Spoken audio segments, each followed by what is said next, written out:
So yesterday we spent a phenomenal amount of time in the garden and I needed to create more shady areas. So I'll show you how we have incorporated lots of shady areas into our full sun garden. On the back of the house, it's full sun until like dinner time. So like we've had to put a cup, we've always had this one, but we've had to double up and put another awning up. We have a gap in the middle. So I'm going to keep this huge tetrapanax on the left, and then there's one for sale on the right. So we've got a tetrapanax covered the middle of the awnings. We've put a big trachycorpus because the big fan leaves will help stop, you can see the sun coming over just there. So here we've like got the shade plants. So we've got the hostas, the bleeding hearts, the arums, the squarrosas, the fatsias. These can take pot shade as well, the pink phormiums. All the ferns we have for sale, they're all 14, all different ones. Some big holly ones at 25. Some squarrosas. Some got burnt in the sun. A bit of burning can sometimes look like this, make them a bit crispy on the edges, look. So we've had to create more shade. Fatsias up there, they will also create a barrier of shade, and another big tetrapanax on the corner. There we go. So I've also put a big trachea over this side to create a bit of shade. As you can see, we've now got a bit of shade on the tree ferns. I do have a full truckload of tree ferns coming Thursday night. These are red flamingo aces. They can take full sun to full shade, don't get damaged by wind like the other aces. We also have ruins, two kind, acanthus mollis, but acanthus white lips, this new one, nice jagged big leaves, so I'll be putting a couple of them in the garden. Yucca rostrata, fatsia camo, looking fantastic. Ponytail grass I saw in George's garden. The elephant grass, the Macranthus sinensis, is just coming up at 36 a pot. This is a delivery that's going out later. Put a couple of tetrapanax up there to create, because the sun usually comes over this side. And we actually lifted a 6-foot trachea and put it on this Paulownia tree. No, it's not a Paulownia tree, it's a mimosa that I chopped back. To create more shade here and here. And I put another trachea there as well for some more shade. Some little princeps. Some big pots of variegated donax.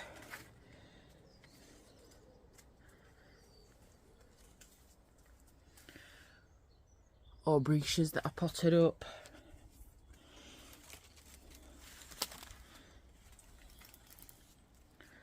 Canopy's a bit wonky, just needs adjusting a little bit. Got lots of these lovely reeds. As you can hear, my dog's realised that I've gone out and he's going mad. So this is how we've created pockets of shade on the front. And I will show you, I'll show you outside while we're going round back. A couple of hybrid palms. So here we've got the hardy bromaids, and this is what they look like when they're mature. This one ain't got the flower on yet. This one is just starting to flower. And I put some big tetrapanax in here because it gets so hot at the side of the house. Can of sugar, I've got a few of those.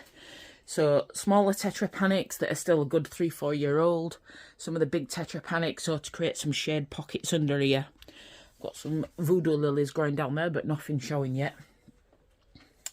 Hortunias, nice ground cover, also a marginal plant. The bananas, the Musa sycamensis and the Musa baju, starting to come out now. So here we've got silver dragon, red dragon, all hardy, come back every year. Painter's palette, looking a bit sad, recently potted up. And then we've got batwing. And then the purple fantasy. All the persicaras, full hardy, die down, come back every year. So Musha Baju and Musa sycamensis in there. Put a couple of tetrapanax up here to create some shade over here. And Euphorbia mellifera. Pink China just starting to pop up. Some bits on bottom not for sale yet, they're what I'm growing. We have a baby gate, 1 second, for the little puppet. I can get out. So here, to create pockets of shade, we already have the big bamboos. Yep. So I want everything that's toxic to pets is now around the back. So you're looking at the euphorbias, the azaleas. Pines are also not good for dogs. And you've got your sagos, azaleas, edgeworthias. There's a big weeping pine for sale in the middle. I don't know if you can make it out amongst the pampas grass. Got some really big fatsia japonica, hardy, evergreen. Lots of new foliage on there. They get about 2.5 metres by 2.5 metres. The fatsia spider's web gets about 2 metres by 2 metres. Some pieris down there. Some sambucas. Trachycarpus starting to flower, looking really nice amongst the acer. We'll be chopping the seed pods off because they do make a mess in the garden. Another big tetrapanics there, Beautia. So we'll go back in here. So now we've got more shady areas on the front. I can take a lot of the fern, well I have took a lot of the ferns on the front, which means we have more space for spotted dotties, leopard plants, lily of the valley, hardy sheffrillas, dogtooth violets, Sheffrilla taiwaniana. I only have really big ones for sale, and Sheffrilla alpina, if I'm pronouncing that right, Sheffrilla devillani, if I'm pronouncing that right. Here we've got some of the really big begonias,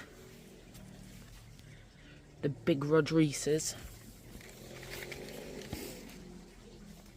I've got a few catalpa trees at 35. So, creating pockets of shade.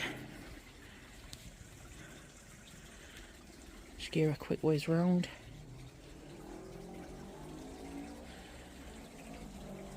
Right, so, as we're walking down here, planted one of these variegated Aralias. I do have one of these for sale. It is here at 55. Quite rare to come across these at a decent size. A good canopy tree, as always. I had to keep one. So, and we've also planted quite a few of these little tree ferns, and these will create little pockets of shade around the garden. So here you can see we have a bungee. So we're trying to get these big stems or fatsia camouflage. So as you can see, I stripped it back, was given to it by a friend. So I'm trying to pull that over here to the tetrapanics to create a bit of a canopy. And this is the main canopy of the garden. This is a Mimosa de Balta, hardy, evergreen, been fantastic in our garden. We chopped some off the top yesterday because the foliage wasn't flexible enough to bend, only the one at the top that we can't get to.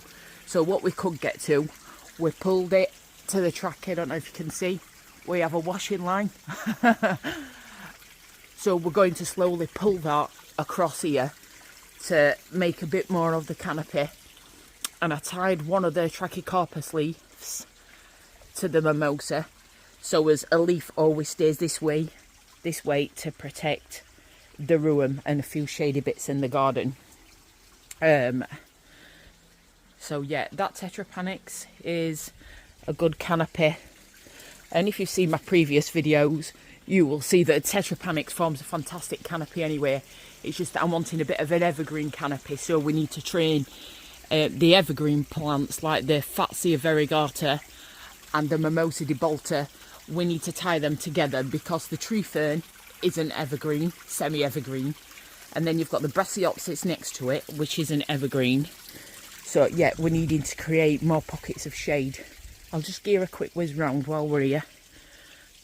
Beautiful mangave. I first saw them in Cyprus.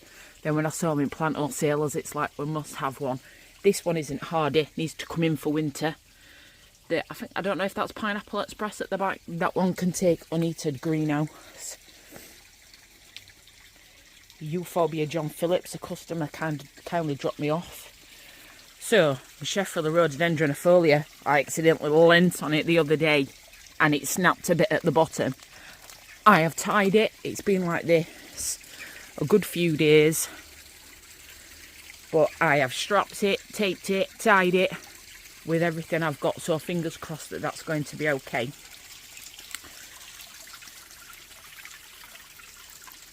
We also put the trachea at the back because the queen palm isn't looking great since it got burnt last year. Not last year, a couple of years ago.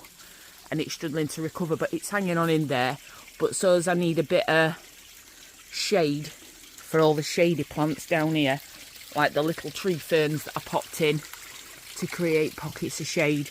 I also put this trachea in to create some shade here. So we also have the Manihot Grammy here, so just to protect it a little bit. The spotted dotties looking fantastic. Once they've been in a couple of years and they're established and they're in shade, they have some lovely colours on them. Gunnera's doing really well. That's the Rodrisa in my garden. Brunneras, I have lots of Brunneras for sale. I have some of the giant Brunneras as well. The Alexander the Grey and I can't remember the other one. A few bits on here for sale. Agapanthers, lots of different hostas that I'm growing, but they don't look like much at the minute.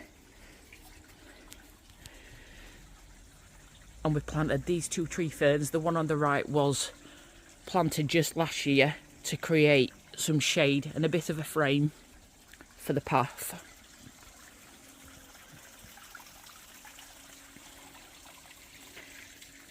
Right, here is where we planted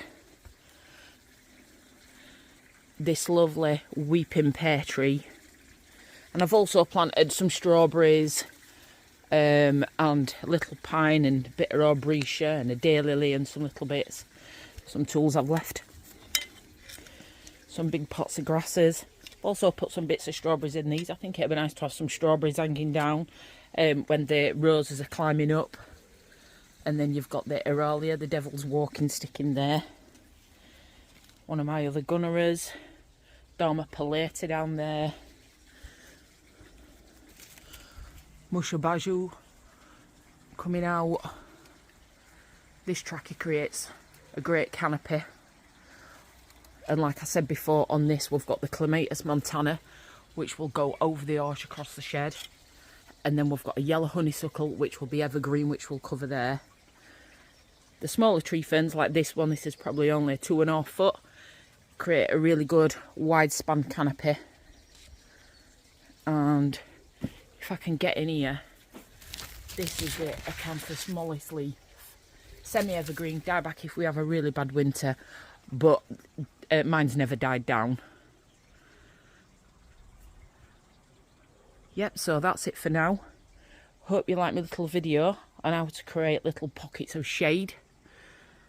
If anyone's got any handy hints how they've created shade in their garden, drop me a comment.